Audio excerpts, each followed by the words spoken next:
Welcome to the Explainer. I am so incredibly excited for today's masterclass. We're diving headfirst into one of the absolute most fascinating and frankly ubiquitous topics in all of physics, the hidden mechanics of rotational motion.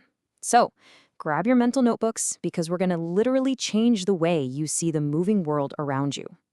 Before we start throwing around physics terms and crazy formulas, let me ask you a quick question. Think about a really heavy, stubborn door. Why is it so incredibly hard to push that door open if you press right near the hinges, but then, it swings open so much easier when you push near the handle? Keep that on the back of your mind, because by the end of this explainer, you're going to know exactly why, both mathematically and physically. Here's our digital whiteboard for today's lesson plan.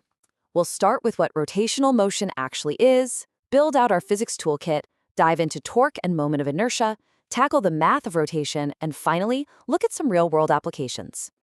All right, let's jump right into section 1. What is rotational motion? Time to define the basics. So, rotational motion is simply the motion in which an object turns or spins about a fixed axis. Unlike straight-line linear motion, where an object just goes from point A to point B, here, every single particle of the object moves in a circular path around that central axis, all while the object keeps its overall shape. Think of a ceiling fan rotating around its shaft, or the blades of a wind turbine, or even the Earth completing its daily spin. Without that fixed axis, rotational motion just, can't happen.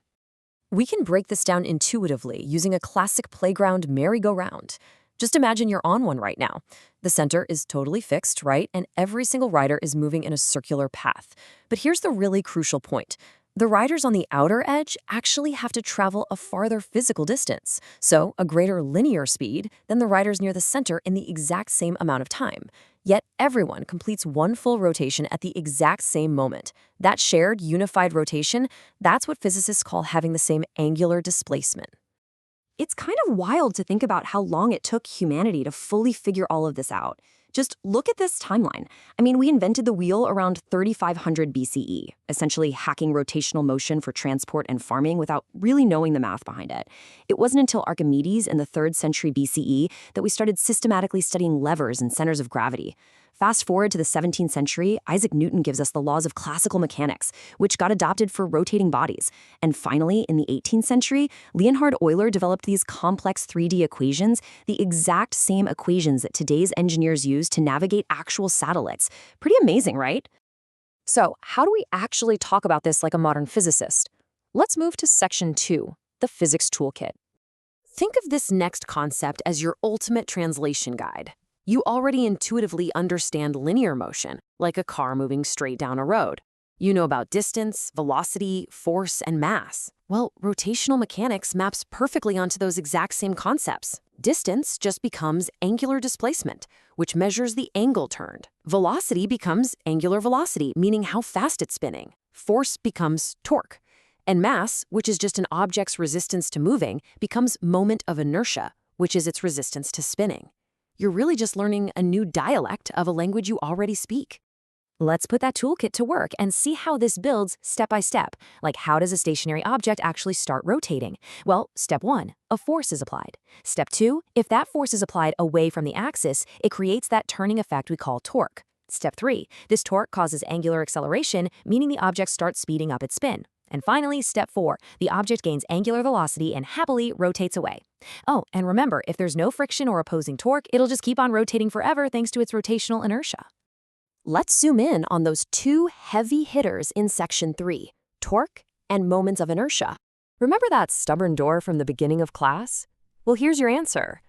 Torque is the rotational equivalent of force. It's that turning effect. But the secret sauce here is that torque relies not just on how hard you push, but exactly where you push. If you push near the hinges, which is the axis of rotation, the distance from the axis is practically 0, so the torque is 0. The door barely budges. But if you push near the handle, far away from the axis, your force gets multiplied by that lever arm distance, producing massive torque. Suddenly, the door just swings open with ease. Now, what pushes back against torque? That would be the moment of inertia. But unlike simple mass, moment of inertia depends on two completely distinct things: the object's total mass and how that mass is distributed relative to the axis of rotation. Imagine holding a small, compact dumbbell and then comparing it to one with the exact same weights but spread really, really far apart. That wide dumbbell is way harder to twist, right? That's because more of its mass lies farther away from the center. It has a higher moment of inertia, which means it requires way more torque to accelerate. And this perfectly sets up one of the absolute most beautiful laws in all of physics, the conservation of angular momentum. Angular momentum is basically the total quantity of rotational motion an object possesses. The law states that unless an outside torque interferes, the total angular momentum stays completely constant. This is exactly why a figure skater spins dramatically faster when they pull their arms in. By pulling their arms in close, they're actually decreasing their momentum of inertia. So to keep the total momentum balanced, their angular velocity, their spin speed, must instantly shoot up. It is literally math in motion. Okay, take a deep breath. We're moving to section 4, the math of rotation. Now, don't worry. This is really just a formal way of writing down the amazing logic you actually already mastered. Think of these formulas as your ultimate physics cheat sheet. Just look at how elegantly simple these relationships are. We've got angular displacement, theta, measured in radians. We have angular velocity, omega, which is just that angle divided by time. We have torque, tau, which is beautifully simple, radius times force. And then we have the rotational equivalent of Newton's famous second law. Torque equals moment of inertia times angular acceleration. Guys, these aren't just random letters. These are the fundamental rules that govern the universe's spinning machinery. And speaking of machinery, let's wrap things up with Section 5, Real-World Applications. First off, I want to reward you with a totally mind-blowing fact. 465 meters per second. That is the linear speed a person standing on Earth's equator is moving at right now, just due to the planet's rotation. We don't actually feel this intense speed because everything around us, including the atmosphere, is rotating right along with us at basically the same rate. But when you think about it, the sheer scale of rotational motion happening literally right under our feet, it's just absolutely incredible. But beyond just planets, engineers have harnessed these exact laws to power the future. I mean, just look at these applications.